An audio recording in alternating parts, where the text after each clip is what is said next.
Welcome to Hell's Gate Podcast. I am Anthony Militello. I am Dominick Panetta. How's everyone doing today? How y'all doing? Do you feel welcome? You should. You should feel welcome right now. You very well should. On this day, you should feel welcome. Yeah, you should. So let's hop right into it here with Blake Griffin and Jimmy Buckets. Yes, our good old friends. Blake Good old Griffin, friends, I guess, huh? James P. Butler. So in the game, it was like 2 days ago, the game was Philly and Detroit. They were getting into it a little bit. They were throwing elbows. And then Jimmy Butler, for some reason, I don't know if Blake must have been talking hella crap to him or something, because he was like mouthing to him, "I'm gonna beat your ass" and stuff like this. Like, I don't get where this is coming from Jimmy Butler. I mean, if it was just simply elbows being thrown and a little bit of shit talking, I mean, I don't understand why he reacted the way he did. He must have said something about his mama. He must have, because Blake Griffin was cool, calm, collected through that whole thing. I mean, I'm sure he must have talked hella crap to him, like I said.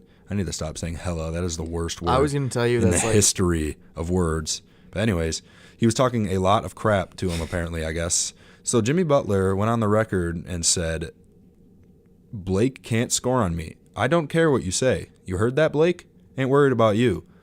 Like, where is this coming from, Jimmy? Like, well, I mean, Jimmy Butler is he's one of the hardest, I'm using air quotations, hardest players in the NBA. I guess so. And he likes to talk that smack sometimes. I don't know what his problem is with Blake, but yeah, I really don't understand and why he would ever say that, because like you said earlier, Blake is averaging like 42 points against the Minnesota something like Timberwolves. that. No, like the Philadelphia 76ers, I'm buddy. sorry. He's no longer on the Minnesota Timberwolves. It Come says on. a slip. I know. It right? happens. It happens. I'm so used to saying what I Minnesota have to say about this, I mean, I love Jimmy Butler. I love the way he plays, but I don't understand. Like the quotes that he's saying. It doesn't even sound like it's in the heat of like competitiveness or anything. He's just saying this to like going at Blake, and I have no idea why. And I didn't expect Jimmy Butler to do some stupid stuff like that. So I'm going to say this to you, Jimmy. Shut up. Just shut your damn mouth. Like I said, I'm a fan of you. You're great. You're a fun player to watch, but like, what in the hell is your reasoning for going at Blake Griffin like this? What the hell did he do to you? Yeah, Blake Griffin's a good guy. I like Blake. Yeah, besides throw a few elbows at you, if that's the reason you're saying Blake can't score me, blah, it's blah, like blah, he blah, can't blah. even take the heat of competition. I ain't worried about you. Yeah, and Jimmy Butler's one of the most competitive players. That's why I don't get what he's got against Blake. It makes no sense. He's just soft now. I think the whole NBA is just getting softer and softer and softer. I guess so. You say one bad thing to someone and it's the end of the world, I guess now. Yeah. I don't Kevin Durant's crying about the media saying good things about LeBron James. Like, yeah, you got to chill out, guys. We're not even going to get into KD. Yeah, I don't. Because I'll go all day about how he needs to shut his damn mouth, too. Just in general, Kevin Durant is annoying. But back to Jimmy Butler, I will say for sure that this is one of those things where I feel like it's going to blow over, but Blake's going to have to go at him. Like, he's definitely going to have to go at him. He already does. I mean, he's not matched up against Jimmy Butler when they play, why obviously. He's talking about, but dude, that's why he's talking all the smack. Like, exactly. The guy's dropping 40 points against you guys almost every time that he's played you guys this year. Like, shut up. Like, stop talking, Jimmy. Just play your game. Do your thing, and whatever. You guys aren't even going to be matched up against each other, so I don't get your reasoning for talking crap to Blake Griffin. All I'm saying is I ain't worried about you. Like, you heard that, Blake? Like, shut up. I think that regardless of what was said, I genuinely believe that Blake Griffin can guard Jimmy Butler, and I think Jimmy Butler cannot guard Blake Griffin. So, exactly. Like, it's very confusing to me. Like, Blake is much bigger than you. Much bigger. And he will back you down and yes, throw that little hook shot on you, and you right will... in your face. Off the glass, whatever it is, he will score on you. I don't get it. That's what Blake does. Jimmy's like, he seems like he's been more of a hothead towards his teammates, according to how he was with Minnesota. But I've never seen him go at a guy personally like this, and it makes no sense to me. Like I've been talking about, except for I think zero sense. He had a little scuffle with Marcus Smart that was much worse than this. And he was just like, yeah, he ain't about that life. Okay, yeah, I know what you're talking about. Well, Marcus Smart is. I think it was Marcus Smart. Yeah, he's a very like competitive player like that, and he will get in your face. Like he's like that Pat Beverly type of guy. Like I don't even have to explain it. You already know what I'm talking about if you know who Pat Beverly is. But Blake Griffin is like this. Like he gets intense. And he loves the game, obviously, and he gets emotional, but it's never like towards anybody else. He's always a cool, calm, collected guy when gets into scuffles with people mostly. Like he's never been the one to like initiate anything. And like just a few elbows in a game and maybe a little bit of shit. And it wasn't like a elbow to the face or he was just playing basketball. Yeah, it wasn't. Jimmy Butler, just stop it, buddy. Stop, Jimmy. Stop it. Well, there was actually a trade that happened recently here, and it was with Dom's boy, the Matthew Dellavedova. So the Cavs traded George Hill to the Bucks for the Matt Dellavedova, John Henson, and some draft picks. And then the Wizards were the third team involved, who acquired Sam Decker and Jason Smith. The prodigal son returns. He's back in Cleveland. Matt Dellavedova, the deli sandwich, baby. The deli sandwich. I think there's a lot of very underrated factors in this trade. Like John Henson is a very good backup center. He is. I think that very underrated. I think Matt Dellavedova obviously didn't get very many minutes in Milwaukee. Mm-hmm. Sorry, many minutes in Milwaukee. That's a hard sequence of words to say. I know there's a lot of M's in there. Yeah, but yeah, didn't get very many minutes. And I think that back on the Cavs, it's kind of a good fit, and it's saving them money with George Hill. Yeah. He's getting paid about $10 million less than George Hill is. Yeah. George Hill's making 19, I believe, and Matthew Dellavedova is making like 9.61. Yeah. Also, sorry, I messed that up. Jason Smith actually got sent to Milwaukee. He was currently on the Wizards. I messed that up. I misread myself, so I apologize for that. But anyways, keep going down. Well, I lost my train of thought now, Anthony. Sorry. Well, then I'll start talking. Well, George Hill, I think, is a good backup point guard, and that was actually a really good pickup for the Bucks. Yeah, for sure. They were definitely lacking a true backup point guard for playoff time. Like, no offense to Delly, he's a good player, but he's been digressing since he had that one injury. He hasn't been the same. I feel like maybe he'll revive his career in Cleveland. What do you think? You know what I think. Also, how dare you speak disrespect on You're going to tell me, though, in a playoff series, if it gets to crunch time, and you have a backup point guard, and you're gonna trust Dellavedova more than George Hill? Well, here's the thing: George Hill he choked when he was on the Cavs and in crunch time in the playoffs, and guess who didn't? Matt Dellavedova, baby. Well, he didn't play very well in the playoffs. I think the circumstances are different because George They're Hill, the exact same. It was LeBron James, Cleveland Cavaliers. J.R. Smith. It makes sense, and I get what you're saying too, but I feel like it's just different because George Hill has less of a role, and Delly thrived in the role that as a starting point guard with the Cavs in the playoffs, and he did good. I'm just saying, as the backup, I feel like George Hill is obviously better than. No, he's a better player than Del. I'm just messing with you. Yeah, he obviously is a better player than Dellavedova. So it's a great trade for the Bucks. Yeah, I'm good saying, trade for the Cavs. Yeah, as a backup now, I feel like when a playoff time comes, that's less of a load on George Hill, who'll have to play alongside LeBron James, and you're constantly on your eye. You play for Milwaukee now, you're going to be in the hunt for the Eastern Conference Finals, and you're a backup point guard now, and I think he will thrive, and it'll be a very good trade. It's a win for everybody. I think the Bucks won the trade easily. I don't think anyone won. I think it's a win-win for everybody won, I guess. They got rid of that John Henson contract too, so now they can try to go find someone maybe soon. I mean, I don't know how much money exactly, but they're not going to get a max guy. I think John Henson they can get another piece. I think he was on a 1-year deal anyway. But regardless, that's not the point. Yeah.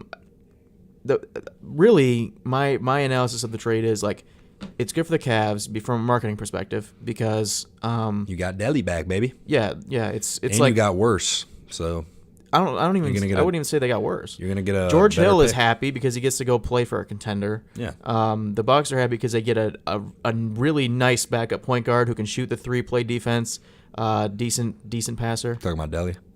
No, the Bucks. Oh, the Bucks. Okay. Yeah.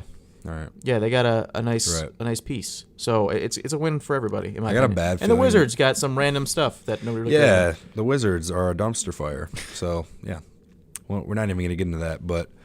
I got a feeling that's their big trade. That'll fix things. Yeah. Oh yeah. Sam Decker's the next KD. I actually do like Sam Decker though. Yeah, Sam Decker think he's an undervalued player, and I just don't. He's been playing the 4 recently, which I don't exactly but it's fine. When he gets more minutes, he's produced somewhat well, but I'm not sure. Yeah, we don't have his stats right here, but I liked Sam Decker in college, but. He obviously hasn't been great in the NBA, but that's just how life goes sometimes. I don't think he'll ever become anything really besides a good role player maybe. Well, that's all he needs. But exactly.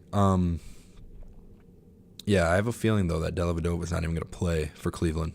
Really? Yeah. You don't think they're going to play him? They should, but I feel like there's a chance that he might not. even get on the floor or something, and he'll just get dropped eventually. Because you know how that is sometimes where, like, a guy will go back to the team that they started with, and then they don't even end up playing, and then they just but get that's dropped. when they're like 38 years old, like, or 30 or 33 or 34. Like, that's when they're about to retire. Dellavedova is 29 years old.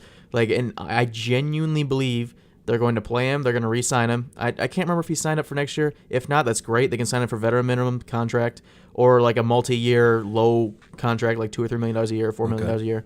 But that's great for Matthew Dellavedova as because he gets some minutes and he gets to go back to where he thrived. The fans love him in Cleveland. You know what's and they need something to root for right now. You know what's hilarious about this trade, though? What? It's irrelevant. Yeah. Because none of these teams are going to go to the finals, and none of these teams are beating Golden State. Well, Milwaukee has a chance. I think, let's not sleep on Milwaukee. They're not beating Boston, and they're not beating Toronto. Yeah, I don't believe they'll beat Toronto, but I think they can beat Boston. Maybe. Boston's not playing that well. But I'm still sticking to that they will figure it out come playoff time. Yeah, and we'll be able to figure it out. That's fair. Speaking of which, this is a sad moment. LeBron James and Dwayne Wade have played their last game against each other. That's a happy moment. Doesn't that just make you want to cry, though? That makes you feel old. Yeah, it does. It makes me feel old, and I'm not even an old man yet. I'm only a 20-year-old guy. Dwayne had some nice plays in the game. There was a couple plays. LeBron looked real good. It was a fun game to watch. That nice lob to Lonzo was nice. It's a fun game to watch, you know. Every time Lonzo does anything cool, I literally immediately play what you reckon ZO2s, blowing past some ZO2s in my brain. It's just like I get excited every time Lonzo does something sweet, and I don't know why. It's probably because LeVar made it sound like that he's the greatest. So every time he does something great, I'm like, oh my god, he's amazing. He's the greatest point guard in Lakers history. But no, yeah, it was bittersweet seeing those two old guys definitely duke it out one more time, and they both played very well. Wade only had 15 points and like 10 assists, but LeBron had 28, and I don't remember how many assists, but he had 28 points.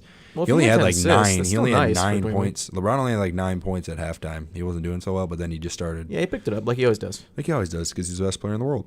But best in the world. Man, they were fantastic when they played together. Definitely, in Miami. They're electric. I hated them together because it was like a Warrior situation to where I didn't think any team had a chance against them, but then your Dallas Mavericks upset them. Yes, my Dallas Mavericks. Speaking of Dallas Mavericks, I'd like to briefly interject and say that Luka Doncic is an absolute monster. And I can't wait till Dirk gets back on the floor, like for real, and gets some minutes with him. It's going to be special. I am going to go on the record and say right now that I was 100% wrong about Luka Doncic. I did not think that he was going to be as good as he is. I thought he was going to be decent. I did not think he was going to be as good as he is right now. He was dominating the EuroLeague against grown men at like 17 years old. And because I watched like minimal highlights when in the EuroLeague. He didn't look like anything too special with me. He has like a weird body type. Like he's on the verge of like he's kind of athletic, but like athletic. Like I don't know. It was Here's weird. the thing about Luka Doncic. Athleticism is often measured how high you can jump, how far you can run, how fast you can run. But really, athleticism involves two other unspoken things: coordination, and in basketball, it's obviously basketball IQ. Yeah, like that. As basketball IQ isn't exactly athleticism. Phenomenal basketball IQ. Coordination certainly is. Well, he's like and 19 he's a very too, coordinated 19-year-old. Of course, a 19-year-old doing that. Well, yeah, he's going to be a superstar. Even if he's 20. Did you see that James Harden step back on Clint Capella against the Rockets? That was monstrous. Who does that? Insane. Luka Doncic does that. That is insane. He looks incredible, and I shout out to him. Man, I was completely wrong about you. I thought you were going to be decent. I did not think you were going to be this good. So I was right. Shout out Luka. I was right about Luka. He is by far the rookie of the year. But speaking of another guy that has been surprising people, you know who Alonzo Trier is on Knicks? Yeah. He skipped. He is random. He skipped college, didn't he? He found a way to. He played. I'm not sure where he played college at. I'll find out here in a second. I'm pretty sure he played at a prep school instead. I think he was undrafted, and he's now like their sixth man off the bench and is like dominating some games. Like he's almost getting triple double, scoring like 20+ points sometimes. Like he looks like he's going to be a guy to play in the league for a while, and he came out of nowhere. There were a lot of YouTube videos and stuff. He played for Arizona. Duh. How did I not think of that? Yeah, you're right. Yeah. There were a lot of YouTube videos and stuff like before the draft and like during college that said like this is the next guy that no one's talking about. Alonzo and like Trier. They were right. Like And in 2K, I would always draft him in 2K because you could draft him real late, and he would like develop. You download those. He's got the 2K player made rosters. Yeah, and he had the potential, the A potential. Yeah. So I'd always draft him in 2K. He was a beast in college. So I mean, I remember watching him in college. I don't know why I couldn't think of Arizona because I remember watching him with my friends. I can't remember who like kind of avoided college this past season and ended up doing okay. I forget who it is. Terrence Ferguson. Was it Terrence Ferguson? But that was last year. That was last year. But yeah, he didn't play in college. He's pretty good too. Thon Maker also didn't play. in college, I know Thon Maker. That was the biggest one. Neither of them are really doing that good right now. I honestly think that Milwaukee's a hit or miss. Back to like the trade and Milwaukee in general. Yeah. I think Milwaukee's a hit or miss for a lot of players. Yeah. Like their system is very like tricky. Like some players will absolutely shine. Chris Middleton, Giannis Antetokounmpo. But when players don't do well in their system, I don't think it's a direct reflection of who the player is. Because I was convinced that Thon Maker was going to be like I really still think star. he can be a stud. I really do. I thought he was going to be so good, and he just not look like. It's weird because he looks like it could be the way that he's being utilized, but he looks less athletic than he did when I would watch. Like, I understand the competition's different, but when I would watch him in like his prep school days, like he just looked like a monster, like a 7'1" guard who could score on anybody. He gets the ball in the NBA now, like. He still looks like he can handle the ball, but it looks like he doesn't even like practice his handles anymore. He doesn't try to handle the ball because that's not his role right now. He's just a stretch big right now, and that's the problem. He needs to be on a rebuilding team where he can actually get some minutes and play handle like small forward and like handle the ball. See how he does. Small forward. 7'1", yeah. I thought him and Giannis together were going to be great. And he can shoot. His confidence. He's not shooting very well right now. Yeah, I thought they'd be good together too. But his confidence right now is definitely off because I was watching them play the Pistons and they were dominating. The Bucks were dominating the Pistons, which is a sad story. Well, the Pistons are doing terrible right now, by the way. We'll get into that later. Well, they're not doing terrible. It's just they're in the last like 4 games, they look like they don't remember how to play basketball. But anyways, yeah, Thon Maker airballed like 3 3-pointers, and he just looked like he hated his life pretty much. Well, I'm sure he does. He plays so hard though, which is the great part about him. But like he was not looking good. That's the way of the world sometimes. Yeah. Things don't always turn out the way you want them to. And there are several prospects that I thought were going to be amazing. I thought Harrison Barnes was going to have a breakout year. And I was completely wrong about that. Well, he's playing well. I predicted that too when he got to Dallas. I thought he was going to be like a 20-plus point scorer for many years to come, but he's been at like 19, 18, but he's kind of regressed, I think. A little bit. Which sucks. I thought he was going to be good. I don't think he's regressed since his Warrior. I think he's definitely gotten better since his Warrior days. And he kind of did break out a little bit that first season. He definitely has. But he was on a terrible team and terrible. And now he's just great with the Mavericks. Like the fit's good, but he just I thought he was going to be averaging close to or upwards of 20 points this season. Yeah. But what can you do? Whatever. Love the Mavs. Miss you, Dirk.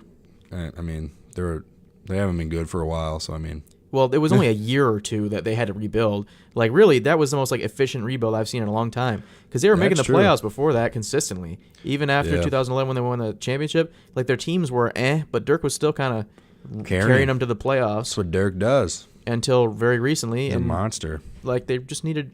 If they would have had DeAndre Jordan when they were supposed to, they would be They would be fine right now. They'd have more free agents. I still cannot believe that they beat LeBron and Wade and that Heat team in the finals in 2011. I 2011. want to do a whole episode on that because I have a lot of. I think that is the most the best performance by an NBA player in the finals and finals history. I genuinely believe that. Yeah, we'll have to talk about that another day because I completely disagree with that. Well, that's fine. So we'll have to get into that. But I'm a Dirk stan, so it's fine. I feel that. Speaking of LeBron and Wade, though, what would you think are some of the best NBA duos that the NBA's had? Because Wade and LeBron are definitely up there. Well, number one is, of course, Jordan Pippen. there's no... I don't think there's really a debate about that. No, not really. Well, you can make the case for Kobe, Shaq. I was about to say, my number one is Kobe and Shaq. I didn't even think of that. My number one's Kobe and Shaq. I don't think anybody could stop them in their primes, and I don't even think it's close. Well, in my opinion, their primes were at 2 different times. So Jordan and Pippen were in their prime together. They were both in their primes at the same time. Yeah. And Kobe was really just kind of starting his career and he was getting into his prime. Yeah, he was getting into his prime. Shaq was on the decline. And then that's when Shaq left.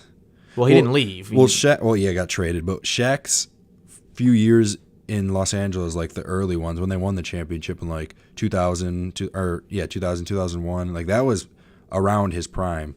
Yeah. Kobe, though, is just like hitting the right below his prime. So they weren't at their best. But I still think at where they were that they're the best duo of all time because they were absolutely incredible. Yeah, I mean, I can't I love Kobe and Shaq, and I really wish they would have spent more time together. But there's no way that duo is better than Jordan Pippen. There's no way. Well, it's impossible. That's just a personal thing to me though, because I evaluate it differently than a lot of people. Because if you go by the championships and all that stuff, then yes, it's Jordan. It's Jordan Pippen. But I think Kobe couldn't match, or Kobe and Jordan were like.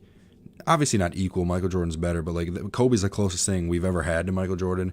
But then Shaq is the most dominant player I've ever seen in my life. And like when I tie that into like how good Shaq is and how great Kobe is, like comparative to Michael Jordan, like Scottie Pippen's like the oddball out in it because don't get me wrong, Scottie Pippen is fantastic and they played great together. But when I evaluate like as a whole, I think Scottie Pippen not being on a level playing field to Shaquille O'Neal or Kobe, that's why I say Kobe and Shaq. I think that at that particular time when their first championship especially, Kobe was not like I know you have like this you view Kobe in general through these rose-tinted goggles, but like Kobe wasn't Kobe until much later. Like he was Kobe when Shaq left. That's when he turned into Kobe. He was still a monster. He was still good, but he still wasn't 20+ points a game. I know. Easily. I think Pippen was better than Kobe at that point. I think prime Pippen is better than that Kobe for sure. I don't think it's close because Pippen by himself is probably a top 30, 40 player of all time. Yeah. And Kobe's like top 10. No, he not top 10, but he's top 15. Like he's just outside the top 10 maybe. I put him in my top 10 probably. Yeah, but we'll have to do that another day too. You're a little biased. How have we not done that yet? Our top like 20 players of all time. We got to save some of the top the ranking stuff because it's like obviously right now we're doing it because it's kind of the NBA is kind of slow, the NFL is kind of slow. There's not a lot to talk about right now. That's why we brought up a meaningless trade about George Hill and Matt Delly just because we love Matt Delly. We got to show him some love. Of course. But usually usually with these top whatever lists, it's like definitive 1 and definitive 2, or like 1 and 2 are close with any kind of list. Like Jordan, LeBron for the NFL, and the best quarterback of all time is Joe Montana, Brady, whatever. It's like close, but like with this, I really don't. I'm sorry, I don't mean to disrespect your opinion, but like I just don't see it. Like I don't. How dare you?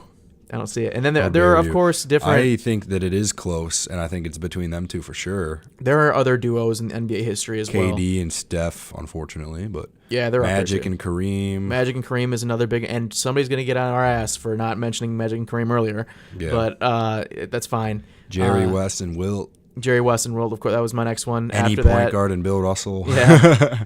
Larry Bird and McHale. McHale, yeah. There's a lot of good ones. Wade and LeBron, obviously. Dirk and JJ Barea. Ones that happened that I wish when they were in their primes. Imagine prime LeBron with prime Shaq, because they were together when Shaq was an old man and was ancient, slower than a turtle. But LeBron was in his prime at that point. Imagine if Shaquille O'Neal was in his prime. I think easily if Shaq was in his prime, that's the best duo of all time, and it's not even remotely close. I don't know. They're just like, because they're not different enough. In their primes, I guarantee that they win multiple championships, multiple. Just like Kobe and Shaq would if they would have stayed together, though. I just think it would have been like the same thing. But LeBron is better than Kobe, obviously. So I just think they would have literally tore apart the league. Who in the world is going to guard the problem tandem? Is the butterfly effect. Like, change one thing, everything's different. If LeBron would have played with Shaq, like, he would have had to try to learn to shoot earlier, and like, I don't know. I just don't think it would have been the same. Like, it's just in a vacuum, if you just took prime Shaq, prime LeBron, which can arguably be LeBron from 2016. LeBron's been in his prime since he's gotten in the league. Yeah, pretty much. He's had the longest prime I've ever seen in my life. Yeah, the only one that's kind of close. He's to that like is Kareem. 34, and he hasn't regressed at all. Like, well, he has. He has, definitely. Just defensively. That's it. That's half the game. That's half the game. Still, but he finds ways to win for his team. He always gets to the promised land or close to the promised land every year. Promised land meaning the finals, not winning, because when you have the Golden State Warriors, my goodness, I hate them in your way, you can be as good as you think, and you're not going to beat that team. So, simple. And it sucks. I hate you, Golden State.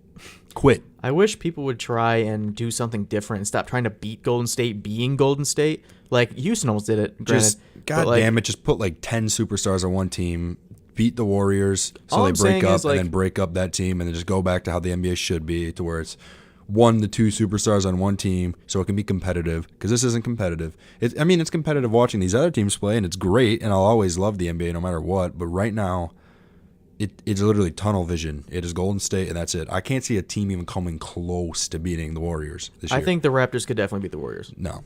If Boogie doesn't come back right, I definitely think that they could definitely beat the Warriors. I think at that point they would just take Boogie out if they were starting to become... No, they would. If he was starting to become detrimental. And then I think they would just go back to their normal game plan and torch every team. I don't think that... Listen, Tony, like it's not that I think that Golden State isn't the most talented team for sure. They're the most talented team ever. Of all time. But I'm saying, like, the way Toronto plays defense, and if they're on, they're on, and Kawhi has always had Golden State's number. Always. I just cannot see that happening. Because they just have too much. Steph Curry's going to torch Lowry. Klay Thompson. Is he going to torch Lowry? Klay Thompson and Danny Green's going to be a great matchup. Kawhi and KD are going to go at it. They'll both score on each other. You know, that's how it goes.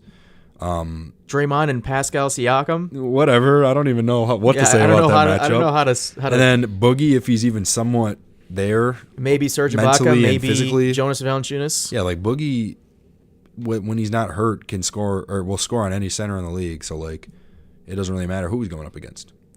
Just imagine. That's true. Think of it like this. If Boogie's even like 80% where he can score at will like he used to do, all they have to do to win every game, literally, is give it to Boogie every play. Say he starts getting double teamed. You kick it out.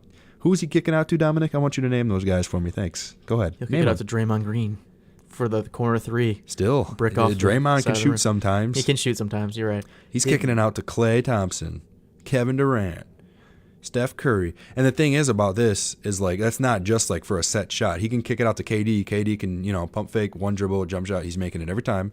Klay, same thing. Or just Steph, pass the ball. Same thing. When somebody tries to dive and recover. Exactly. And they're all pass the ball off to somebody else. They're all else. not selfish players, so they'll move the ball around. They will find a way to beat any team. You're depressing me. We got to stop talking about this. Yeah, and it's not going to be close. I'm sorry. Back to the duos. Can you name any other duos that you can? Let's talk about some modern duos. Yeah, I was going to say, let's do some modern ones and maybe some like underrated ones that are from the modern era. I'm going to go with like my first underrated one. Damian and CJ, like, they are so good. Like, just watching them, it's fun to watch two guards really like they kill the game. They light teams up, but they don't play damn defense. It doesn't matter. You're the one who always talks about defense. I know. I'm just saying they're fun to watch. They are. I like them. They're underrated. Reggie Jackson and Andre Drummond. Don't make me kill you in the studio. Hell no. Honestly, I thought. Can I do a big three? Does that count? Can I do that right now? You can do one if you can say it. You can say it because I can't pick between when Chris Paul was on the Clippers. Who would you say more, Blake or DeAndre Jordan? Blake. What? Well, obviously Blake's better, but I'm talking like when it was fun to watch. Yeah, it's Blake. DeAndre Jordan took a lot of lobs too, though. Yeah, but I feel like I just have. Okay, you're right. CP3 and Blake Griffin, I think, is an underrated one. But let me give an honorable mention to DeAndre Jordan in that tandem because he caught a lot of lobs and it was very fun to watch. They were just a very Lob City back when they were in the prime was easily my most favorite thing to watch in basketball. I will say something. There's something to be said about the current NBA duo of Chris Paul and James Harden. I really enjoy watching Chris Paul and James Harden. However, they suck right now. They weren't supposed to work. They are the 14th seeded team in the West right now. They're gonna find it. They're gonna find it. There's too much talent on that team. They're not gonna beat anybody in the West. They might not, but I'm just saying. They might not even make the playoffs the way they look right now. Stop it. They are the 14th seeded team in the West right now. They're sitting at like 11-15 on the season right now.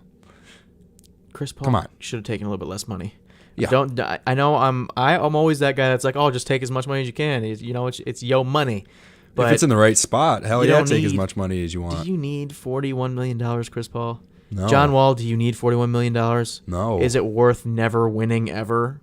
They're not able to get pieces now. Damian Lillard, too. He signs those big contracts with Portland, and Portland's not going to win nothing. They always get to the playoffs every year. Portland wouldn't win anything anyway, let's be honest. True. They get to the playoffs every year as like a good seeded team and then get either bounced in the first round are like winning a 7-game series in the first round and then get bounced in the second round. So they don't ever come close. Poor Portland. Yeah. Shout out Dame and CJ though, like you said. They're fun to watch. I agree with that. What about Russell Westbrook, Paul George? You know I like that. I know. I really They are so fun to watch. I love Paul George and I hate Russell Westbrook, so I'm like really fun to so I like watch, to say I like to Oh, joke hey. around and be like Paul George and Steven Adams are the real big Oh, big God. duo there. Oh God. Well, hey, guess what? What? Guess who's the number 1 seed in the West right now? Stop it. Go away. OKC. Go away. They're not going anywhere in the playoffs. Conference finals, maybe. We'll Unless see. Russell Westbrook learns how to play basketball the right way. Well, he has been as of late. Besides, Yeah, lately. I'll give him that. Besides He's the been other playing well day, lately. he has been. But there was like a random game. I think it was against Chicago. I don't know if they lost, but he had a triple-double, but he had like 10 turnovers. And he's been cutting down on turnovers a little bit, but it wasn't good to watch. I saw the highlights, and I was like, wow, Russ, you You just said that he had 10 turnovers in a game, in an NBA game. Yeah. In an NBA game. Yep. And then you said after that he was cutting down on turnovers. Yeah, that's why I said there was like that one game where I was like, You think wow. that was a wake-up call for Russell Westbrook? You It think might that have he's been. capable of realizing his errors? I do, yeah. I know people would disagree with that, but I think he does. You realize he's 29 well, he's going to be 29 this year. He's been playing a lot better this year. He's going to be 29, and he's played the exact same way his entire career. No, he is not. He certainly has. No, he is He's not. gotten worse. No, He's he gotten is not. worse. He's That gotten is worse with the way he such- plays. He's that is He's blasphemy. gotten more ball hoggish. That is blasphemy. He's gotten more stat padding. Matthew Early Stafford on in his career, he averaged like what, 4 assists, 3 assists, and then like 2 rebounds. Yeah, but he dribbles the ball for 20 seconds of the shot clock and then passes it to a player, and then they get shoot, and then he gets an assist. It's like, or he does a pick and roll with Steven Adams and throws and Steven Adams is like, here, let me just do like What's wrong with a that? layup and then get an If that's assist. how you get your assists, whatever. It's bad for the team, Tony. How? There's not enough How is a ball pick and movement roll? on How the is a team. pick and roll to Steven Adams for a bucket? I'm not saying that the pick and roll is bad. I'm saying the hold the ball, drive. But he doesn't do that at as the last often second anymore. and then pass it out. He doesn't do that as often anymore. I was just saying, in particular, in the game against Chicago, he had 10 turnovers, so obviously he regressed for a game, but he's looked better since. He's definitely looked better since. I will give you that, but I'm not. I don't think he's changed. I mean, If I see see. in the playoffs that he doesn't revert to the same old Russell Westbrook, then I will start considering that maybe things are going to go well for them. But until then, I'm not. I It can't. should. I think they're a dangerous team in the West because they have a lot of talent on the team still. Like I told you the other day on that other podcast, what podcast was that? 1, 2? Yeah. When Sure. your backup point guard is capable of averaging 20 points a game, Russ can go ahead and play like that. Can he though? I mean, yes and no, because when you got a guy coming in that's carrying that load that Russell Westbrook has, we're like, I misworded that. I'm sorry. I'm saying like when Russell Westbrook slacks and has his problems, when you have a guy coming in that's giving you almost 20 a game. You're right. if You can want. pull Russell Westbrook and sit him on the bench and have him pout on the bench, but like that's the only other thing you can do because he's not going to stop doing what he's doing because he's stupid and hard-headed. I hate you, Russell Westbrook. I hate you as a man, and I hate you in the NBA. I love you, Russell Westbrook. Your fashion is horrendous, but you're very fun to watch. You just need to clean it up a little bit, and you have been a little bit lately. I don't hate him as a man, but I hate the way he plays basketball, and I hate his attitude. Like I hate the. I love his attitude.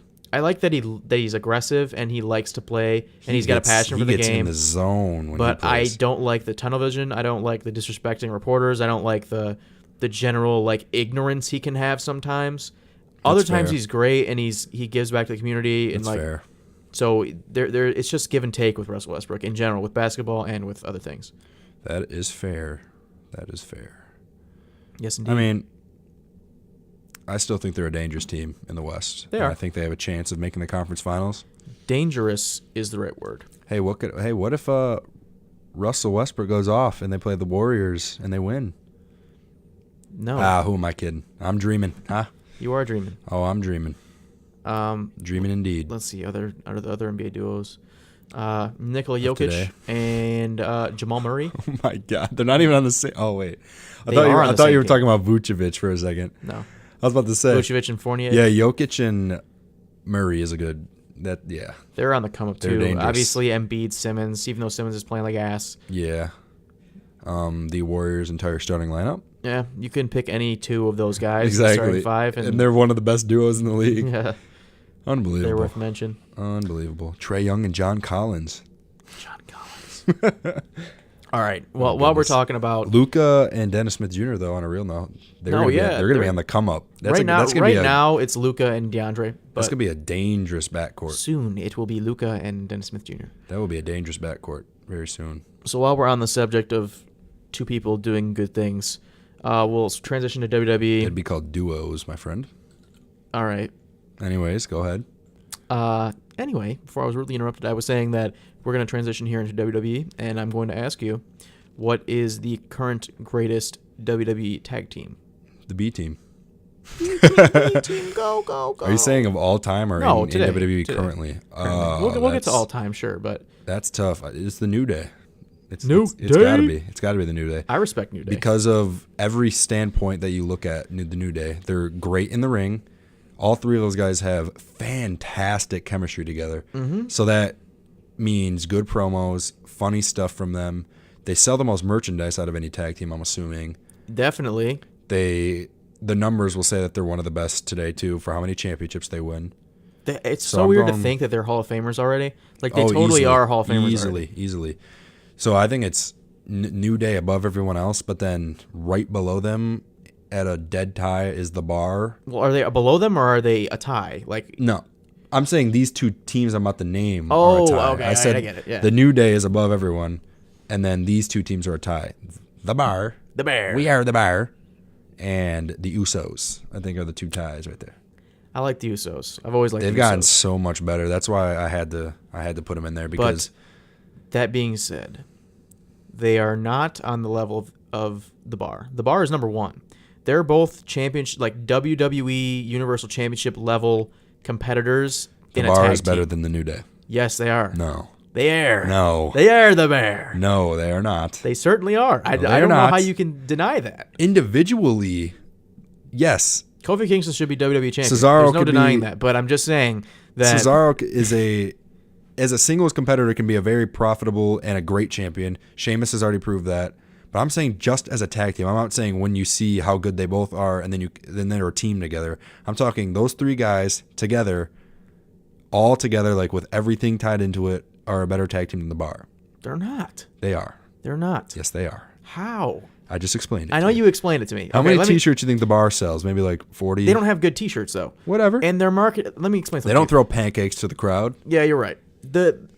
In a way...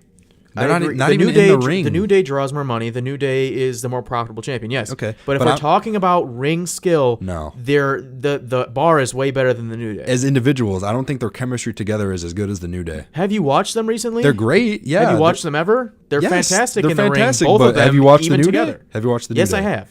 I love the New Day. They're electric. I'm saying it's 1A, 1B, but the Bar is definitely better. No. For sure. Bludgeon Brothers are also good. They're also in there when they're actually on TV. Bludgeon Brothers are good, but New Day is one for me. But the Usos are like a distant third for me. Like the Usos are, and I wish they would have kept American Alpha together. And God, that was a good tag They wouldn't team. have mistreated the Revival. Oh my goodness! Speaking of which, the Fashion Police? No, Chad Gable and Bobby Roode are the tag team champions. Don't get me started. What are you doing, Vince? What are you doing? I predicted this when we had our predictions a while ago on who our next champion was. I don't know how you predicted. Yeah, but I was like. I think I remember saying, I was like, oh, Bobby Roode and Chad Gable, I guess. Because who else are they going to do it to, one? And two, they're not a good tag team together. They're good individuals. They're good tag team wrestlers, but those two together is just, That's a good word to describe them. They aight. They're both good wrestlers, like I said, but they just look weird as hell together. It looks like Bobby Roode is sitting in the ring with his son. That's exactly what it looks like. I know, it's just odd. AOP is also a good tag team though. No. Shout out, not Raw AOP. I'm talking about NXT AOP. I had to clarify that first because on Raw, and I think it's the booking, they look stupid and they're dumb. But NXT AOP they were the powerhouse. Like they were cool to watch and they were badass. And their manager looked like a deranged maniac. I forgot his name, but he looked like a deranged maniac, and he was great on the mic. And now they have Drake Maverick. I like Drake Maverick. Yeah, he's a good manager. He's cool too, but he just looks weird as hell with the AOP. He's like this pretty boy, like little skinny dude with these two massive like beasts of Hawaiian men. I don't even know if they're Hawaiian, but whatever. They're massive. I'm sure they're not Hawaiian. Whatever. I'm certain. It's okay though. They're huge. They're big and they're scary, but I just wish their ring work would improve a little bit. Like they do what they do well, but I'm just saying they need to improve. Expand. They need to expand their arsenal a little bit. Unless they're like they want to go for that Bludgeon Brothers feel, they have to beat the living hell out of opponents. But they don't do that. And I think the most effective way that they can. Booking's fault though. Is it though? In my opinion, yeah. They have to. Well, they just lost to Bobby Roode and Chad Gable, even though Drake Maverick took the pin. They just lost the titles to them too, so I think that's booking's fault. It was a stupid decision. I think we can blame booking for most of the issues in tag team wrestling. Yeah, I think the only reason they did it is because no one is watching Raw, so they thought, hey, maybe we'll take the strap off of them and give it to people who are completely relevant to our programming right now. Yeah, and maybe fans will like it. No, yay WWE! I really liked McIntyre Ziggler. I don't even know if they're a tag team anymore. They're not. Really. They've been feuding on Raw actually. I mean, they're not. Yeah, they're not fighting at a pay-per-view or anything, but they've had a few matches on Raw. Drew McIntyre pretty much just said he doesn't need him anymore, and he used him for. I just don't watch Raw enough anymore. I really don't. Well, it's hard to watch. I don't blame you. It's terrible. I more or less watch the highlights now than the actual show. I used to be an every week viewer of the show, and now it's so hard to watch because I watch NXT now. I watch NXT. That's what I need to get into more. It's a lot of fun watching it. I like a lot of the superstars on there. Yeah, there are more talented superstars on NXT than WWE or than Raw for sure. I wouldn't say more talented. They're just better utilized. They utilize their talent. I think their in-ring ability is better than superstars on Raw. I just think all the NXT guys besides like a select few are not good on the mic. You have to understand like Ricochet, not good on the mic. Like you don't need to have Ricochet talk. Like that's the thing. You don't need to have him fly and just be great. Let him wrestle and that'll be it. They try to make everyone this like they try to feed him a script and like make him like the all-around star, but some guys just wrestle. Before we go back into good tag teams again, I'm really upset because I think Velveteen Dream is going to be completely squandered. There's that word again. He is squandered by Vince when he gets to the main roster. Here's because a saving grace for him, though. I feel like Vince doesn't think that gimmick will work on TV, but he's dead wrong. Everybody loves Velveteen Dream. But I think that he might be right, that like a more sensitive audience that's like more Velveteen Dream. That's more I would say volatile to describe the Raw audience correctly. Mm-hmm. They're very volatile, and I don't know how they would react to it. I love Velveteen Dream's gimmick. I think it's awesome. I think he's got star power. But the thing is, they cannot. Like, I just don't think they have the ability to not gold dust him. Like, I think that they're gonna ruin it if they just let him do him on the main roster. But his saving grace is like everyone is saying like, oh, they're totally gonna squander him on the main roster. If they would have said that with Tyler Breeze or somebody or Fandango that just got completely ruined for no reason. Fandango's gimmick kind of sucked, but he beat Chris Jericho at WrestleMania. Speaking of the Fashion Police, I love the Fashion Police so much. Yeah, they were so fun to watch, man, and they're not bad in the ring. No, Tyler Breeze is great in the ring. Fandango was pretty good in the ring. Like, they hold their own. They had a tag team championship shot a while ago, and now they haven't been seen on television for like months. It's weird to say this, but like they have that Shawn Michaels Triple H vibe to them, to me, like where like the late DX vibe, like where Fandango's kind of the Triple H. All right, I'm signing out, guys. Well, this was Hell's Gate Podcast. I'll see you later. Thanks, guys. If you listen to listen to me for a second. I'm just saying, I'm not saying they have that level of talent or that level of ability, but I'm saying that like they have that chemistry together. Are you just saying it because they look like them or something? No, they don't look like nothing like them. If you watch some of their like segments together, like when they were on SmackDown, now they're on Raw. I found out that they were on Raw. You bastard. They like basically. I watched a segment where he like Tyler Breeze was dressed up as like a janitor and like he had like this mustache. Okay, so you're saying promo work, right?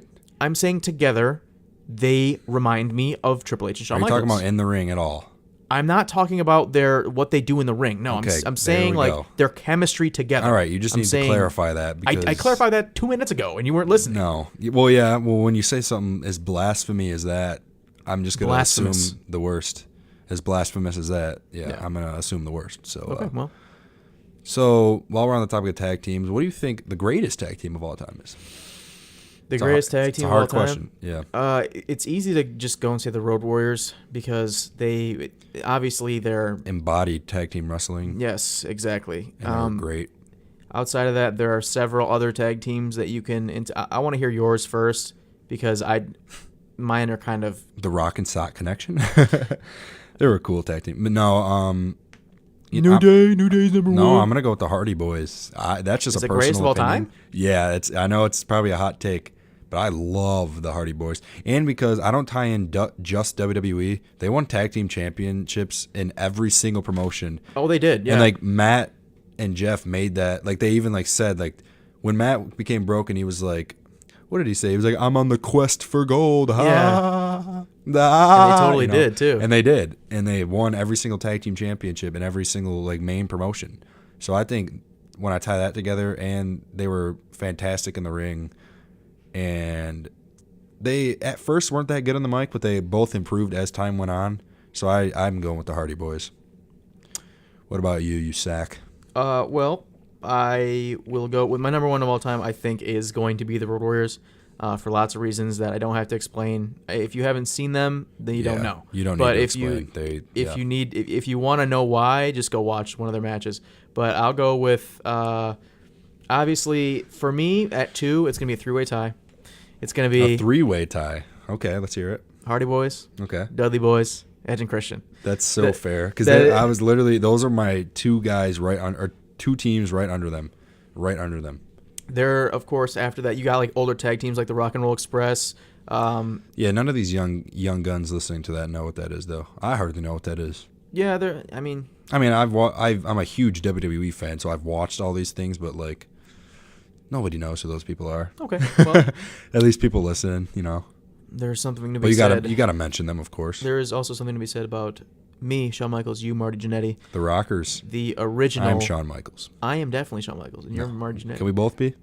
No. All right. Well, I am Triple H, then you can be Shawn. We'll be DX. DX is also up there. Okay, fine. Yeah, I was just about to mention DX. See how I did that? That was a good transition. That was a good little DX. transition. Yeah, I like that. Yeah, DX is great. Speaking of DX, also, the Brothers of Destruction are also very good. Are up there. They just had the New Age Outlaws are up there. They just had an absolutely horrendous match at Crown Jewel that we've mentioned many times. We won't Several even talk times. about it. But yeah, Brothers of Destruction, New Age Outlaws are very good. New Day. Yeah. They are up there with the best tag teams of all They time. are up there. So are the Bar. Are. The Bar is up there too. And most people are like, what the hell are you saying? Usos are like lower, but they're up there too. No, I don't think they cracked the top 20 yet. I like them, but I think they cracked the top 20. I would rather put Scotty 2 Hotty and Grandmaster Sexy in my top 20 before I put them. They never even won like a tag team title, I don't think, or anything like that though. They had the coolest dance moves I've ever seen in my life. All right, I guess. Okay. I loved. I'm just cool. kidding. They're not. Scotty 2 Hotty was my dude, man. He was fun to watch. Turn it up. Bang it. Turn it up. How about the Mega Powers? Yeah.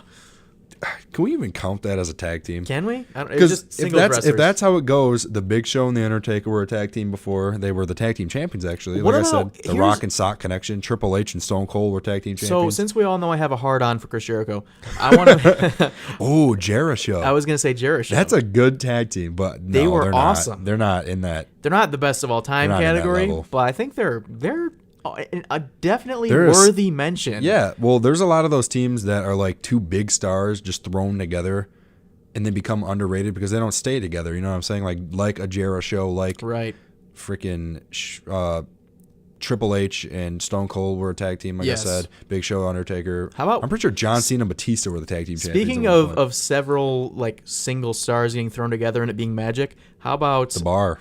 Not just the Bar. I got one better. Rated RKO. Oh my God. Okay. I know they didn't have like a super long run. And they weren't, but if they would have stayed together like long, that would easily by far be my favorite tag team of all time. Yeah. And out of all these tag teams I've named, I've never been more entertained by a tag team than them two, honestly. And I'm looking at a list here. We forgot, obviously we're going to mention some older guys. I have to throw them in there for the old wrestling fans. Wild Samoans, Bushwhackers, Nasty Boys, Steiner Brothers. The Nasty Boys. And one of my personal favorites that nobody ever freaking talks about, Paul London, Brian Kendrick. They were so good. I loved Paul London and Brian Kendrick. Oh, my God. Team Angle? team. Charlie Haas, Shelton Benjamin. Yeah, another underrated one. Oh my God. They were good too. Harlem Heat. Obviously, Scott Hall, Kevin Nash, outsiders. Kevin Nash, Shawn Michaels. Shawn Michaels is on this list like 8 times. We didn't even mention the outsiders. Where do they rank? They're top 20. They're definitely. I think they might be top 10. They may be because they stayed together longer probably than a lot of those guys that we just named on this list. Obviously, it's hard to make a definitive list about tag teams. So let's try and do a top 5. So try to do a top 5. Yeah, I'll let you go first. Well, and I'm counting that 3-way tie at number 2 for me because Hardys. Oh, this is tough. Edge and Christian. No, Dudley's are number 2. Edge and Christian are 3. After that, I'm stumped. I'm gonna have to go. Can I do like stables? Does that count? You know what I'm saying? Because like maybe technically, the New Day is not a tag. I'm not gonna put the New Day on my list. Totally forgot about the Fabulous Freebirds too. That's how the New Day wrestles. Yeah, the New Day aren't technically a tag team because there's 3 of them. So can I include? You can stables? include them. Yeah, you can include them. So I'd go number 4 is the NWO, and number 5 DX. All right. That's fine. I'm gonna go with. But obviously tag there's teams here. Yeah, because I was gonna say there's tag teams that are like just 2 guys that are better than those, obviously. But like I tie in that whole thing, so that's why I put DX and NWO there. But I'd probably, if I had to change that, I'd probably go like Shawn Michaels and Triple H at 4, and then the Brothers of Destruction at 5. But I have to mention the NWO because they were, before they added like every single member of the WCW roster, literally, they were so freaking awesome with Hogan, Nash, and Hall. Yeah. And then they added a few guys after it, and it was still cool. But then they added everybody and their grandmother. Yeah. And Dennis Rodman. Good old Dennis. So, yeah, I'd go, like I said, Hardy's, Dudley's, Edge and Christian, DX with Shawn Michaels and Triple H, and the Brothers of Destruction probably. So my list is obviously gonna be 1 Road Warriors, 2. Oh my God, I'm sorry, I forgot about them. Keep going though, but they're definitely in that. Yeah, they're top 5 definitely. Just they'll be at a 1-way tie with the Hardys at number 1. Okay. But anyways, sorry about that. Keep going. So I'm gonna go in, and I'm gonna do my 2 at 2. I'm gonna do that 3-way tie, but I'm gonna give them in order. Okay. So if you want to technically say, it's 2, 3, and 4, that's fine, whatever. But this is the 3-way tie, and it's in this order. It's Dudley's, Hardys, Edge, and Christian, in my opinion. I think the Dudleys have won the most tag championships ever, I believe. And they were just amazing together in the ring. And they both had actually, when they were in TNA and they were separate, they were pretty good. Oh my God! Well, Devon never really was good by himself, but Bully Ray, man, that was a very underrated singles run. He was a really good wrestler in TNA. He had a singles run. Most of the time he was there, he had a singles run. Yeah, actually. Yeah, so I'm gonna go with those 3, obviously. Yeah. And then I guess technically at 3, I'm gonna go Shawn Michaels, Triple H. Okay. So I guess you can say D-Generation X. Yeah. And I genuinely believe at 4, this is where it starts to get murky for me, where it could go any particular way. Man, this is tough. I'm gonna go. Spit it out. I'm looking at these tag teams right now just to make sure sure promo, kid. There's no one I'm missing. Let's call the promo, kid. If you want to be the big dog, you got to learn how to do it. I hate you. That was amazing promo. Anyways, go ahead. So I am going to go with probably the outsiders. Fair. Nash and Hall. And you can, I guess you could really, Diesel and Shawn could be there too, but I don't want to include Shawn Michaels twice. So I really like them as a tag team. Yeah, but they weren't even together that long to consider them a top even like 30 tag team. Nash and Shawn Michaels? Yeah. Really? They were together for like a year. I don't know, man. They were good when they were together. That's all I remember. And they never were even like, they hardly were like a tag team. Like Diesel was just his bodyguard. I'm not going on pure wrestling ability here, obviously. If I was going on pure wrestling ability, it'd be a completely different story. But yeah. I'm saying like for what they did for the business and for like everything that happened because of them, I'm putting the outsiders there. So leave an asterisk there. And honestly, for 4, I could go probably. Did you just do number 4? Was that number 3? Who was number? Oh, DX was number 3. Yeah. Yeah. So number 5 is for me, Paul and Brian Kendrick. Just kidding. Oh God. I think I actually might put, especially for what they're doing for what they've done for the business and everything, the Brothers of Destruction. Hell yeah, brother. But I would like to say 6, is probably, for me, the New Day.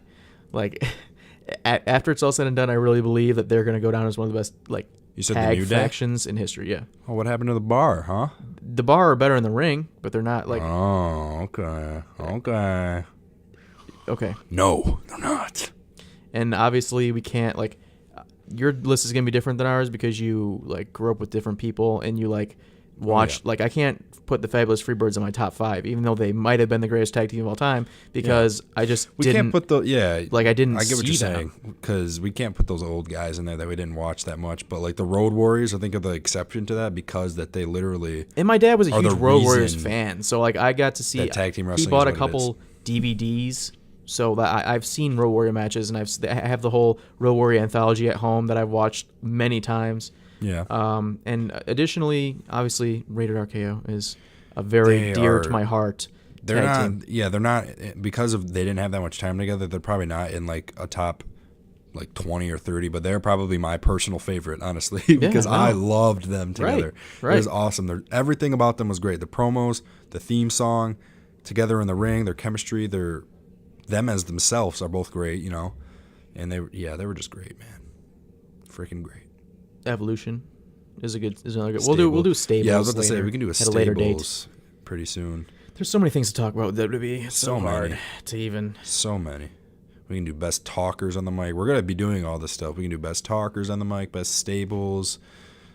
And please let us know what you think about it. Best female wrestlers. We haven't even talked about female wrestlers that much. Yeah.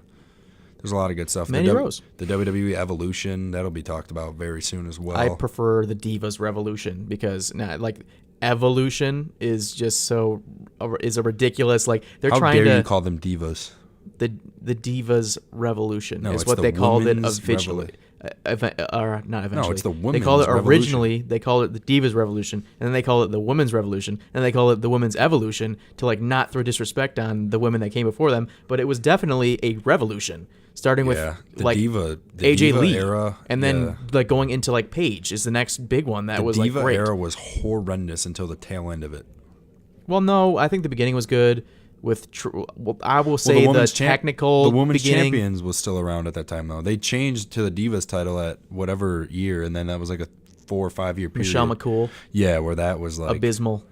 Yeah, she's not that bad, but there's been worse. She was okay, but she wasn't. Yeah, fantastic. There was a bad period of women's wrestling. It's gotten better though. We'll talk about it. It's the best it's ever been, I think, in my opinion, by far. It definitely is. I think now. that it's more compelling than the males competition these days. Oh my God, yes, by far. Becky Lynch is the hottest commodity in WWE right now, and it isn't close. Yeah, it's not close. Screw you, Brock. Yeah, F you, Brock. F you, Get Brock. out of here. Go back to UFC. Because I want you to go to UFC. I love you. I want you to go to UFC and start dominating there. I don't know if you would, but I hope you would. Just give us our Universal title back. I think that title is doomed in more ways than one. One, just change that disgusting red. Just make it look different than the WWE title. Why do all the titles have to look the same? That's so boring. Why do the shows have to be the exact same show with different colors? I know. That makes me so mad. The Intercontinental and US titles are cool. Why do all the pay-per-views look the same? What is going on with WWE? Why are you trying to streamline everything? They're bland. Bland. This risotto that is WWE Raw is bland. Yeah. Hell's Gate PC on Twitter and Snapchat. Hell's Gate Podcast everywhere else. Thank you again for tuning in. Thank you for tuning in. Thank you for listening to our controversial picks. Please let us know what you think and let us know how to improve the show. We're thinking about, I hope you listened this long, but for everyone who didn't, I might make this a clip and make it a separate video on YouTube or something. We're thinking about cutting our episodes in half, not time-wise, but content-wise. Yeah. We're thinking about splitting, just talking about wrestling for one and basketball for the other. So that way, people who want to listen to wrestling just get to hear the wrestling and don't have to sit through the basketball or whatever, what have you. That kind of thing. And we've also have been thinking about lowering the amount of episodes that we drop a week. If it's not clips like you just said, if we start dropping episodes, we're thinking about doing 2 a week instead of 3, because we want to get each episode to have enough time for people to listen to, because we drop one on Monday, Wednesday, and Friday usually. We feel like it's probably not enough time for someone to listen to the Monday episode once it gets to the Wednesday episode, and then so on and so forth.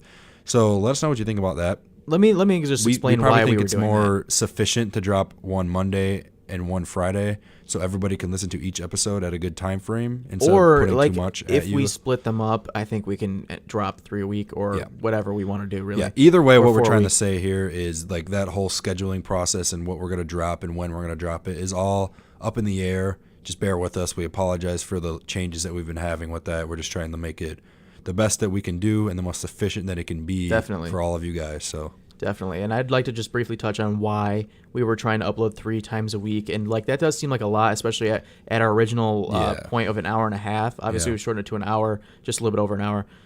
But my point is, like, we were trying to build a cache for iTunes so we can get on iTunes. We've been trying to get on iTunes for forever, but we have to have a certain backlog for them to listen to make sure that, like, we're good enough to get on iTunes, I guess. Yeah. But, and, like, I'm not exactly 100% sure how that works, but we're trying to get on iTunes. Just know that. We're trying to get on different platforms because SoundCloud's kind of messing up. So is YouTube. I sincerely apologize for how YouTube has been acting towards us. We haven't even got episode 3 on there. We're gonna get it up today. We're gonna get up. We apologize for that. So everyone go check out all those episodes for us, please. I kind of want to double upload 3 and 4. We should today. Yeah. Which is what is today? Tuesday. Yes. Is today Tuesday? Yeah, Tuesday. Okay, so Tuesday, the December 11th, right? Yeah, I think we should just get episode 3 on tonight, and we will have episode 4 tomorrow, Wednesday, first thing. Okay, yeah, that's fine. So you're going to hear this on Wednesday. Episode 3 is probably going to drop the day before. So if you haven't listened to it, check it out. Yeah. It's one of our on YouTube, I should say. Episode 3 is dropped on SoundCloud already. Yeah. But episode 3 is probably my favorite episode that we've done. We got it was a lot of the fun. Studio, and it was a lot of fun to record. Yeah, this really one was a good episode too, content-wise. Well, we're always good, man. We're always the best in the world. We're the greatest podcast of all time. But yeah, like I said before, we apologize for the inconvenience on YouTube. We're gonna get those up as soon as we can. We try to set a time, and we try to, man, why can't I think of a word for it? We're trying to we're basically trying to upload by that time. We're trying to value that. What am I thinking of here? Help me out. Re-explain what you're trying to say. Okay, so how you drop an episode at 6. We're trying to that time? I can't think of the word for it, and I feel so dumb. You could just say we're shooting for that time. Well, yeah, but we're trying to upload by that time. Okay, I guess we can say that. I don't know. You're overthinking this, man. I for sure was. You're overthinking. Hey, it's okay. But yeah, we try to value that time to get it on time, and we're just having problems with YouTube, so we apologize for that. We're going to try to get it nearer that time. Obviously, we were way off on our time for episode 3, but we get it up as soon as we can, so just bear with us with all that. The process is a little more complicated than we'd like it to be. Yeah, it has a lot of converting files and making sure everything's right and sounds good. And so you figure we have an hour episode. We have to re-listen to it a few times before we can upload it. By the way, honor was the word I was looking for there, and I don't know why. To honor the time. There we go. Okay. I don't know why I drew a blank on that. I apologize. There we go. But yeah, honor the time. That's what I meant to say. Okay, but yeah, we're going to try our best to get episode 3 up as soon as possible after we're done recording this, and we will try our best to have episode 4 by tomorrow. But like I said 100 times, YouTube has been giving us problems. So like I said 100 times, bear with us. We're going to get it as soon as we can. Thank you again for listening to the podcast. Appreciate you tuning in. Leave us some feedback, like we said, on all the stuff we've said. We can briefly go over it. Please give us your top 5 tag teams of all time. Yeah. Because and on the next episode, if we like your top 5 or we left anyone out, we're gonna shout you out and we will. We're gonna mention your tag teams. Also, let us know if you think we should do 2 episodes a week and how you feel about the clips and all that kind of stuff. Like we've been saying, we're just trying to get the most content we can out there while it's sufficient and timely for you guys as well as us. So we're just trying to be the greatest, like we already are. But we're trying to get up there with the greatest of all time. We already are. We already are. So shout out to people who have been giving us feedback. I just want to briefly mention them. Keep it coming. Guys like your brother Sal, Logan Brannigan, a close friend of mine, Hunter, my girlfriend Kiera, my dad. My girlfriend Eden. Shout out Eden. Shout out Eden and Kiera. Yeah. The loves of our lives. Thank you for supporting us through this endeavor. Thank you very much. They always support us. And I'm sure we left some people out, but yeah. Just know if you've commented on our stuff and left feedback, greatly appreciate or shared us, we appreciate you, and this is us shouting you out right now. Sorry if we can't remember the names, but yeah. Appreciate you guys. It's a good episode. Yeah, thanks again for tuning in. Thank you guys for tuning in. I'll plug the socials one more time. We're Hell's Gate Podcast everywhere. Everywhere. And outside of Snapchat and Twitter, which we are Hell's Gate PC. Yes. So follow us if you haven't already. I'm very upset with you, but I love you. You're like my family. So please, or you are my family. Probably. And for those people, if you're viewing our podcast on YouTube, we had 100 and something views on our first Something one. Like that. Yeah. We only have 20 subscribers. If you're watching that damn video, subscribe. Yeah. What the hell? What the hell's wrong with you? You sacks. You don't have to turn the notifications on. Just subscribe to us. Or you can turn the notifications on if you want. Yeah, if you want. Our content's fantastic. It's you better great. turn the notifications on. Either way, all those people that view it, go view it again and subscribe. Come on. Listen, I want you to dedicate an entire day and just go watch Hell's Gate Podcast. All 4 episodes. And tell everybody, get the most views we can. Let's get it. Let's get it, boys. Subscribe. You're part of this revolution. Yes, you are. So let's work together and do our thing. Let's get it. All right. All right, we appreciate you guys tuning in. We'll see you next time. Dominick Have a Panetta, great night. I am Anthony Militello. Let's get it. He is Anthony Militello. I can confirm that. Yep. Also known as Marginetti. Nope. Thanks, Never guys. That. We appreciate it. Appreciate you guys. Adios. Adieu.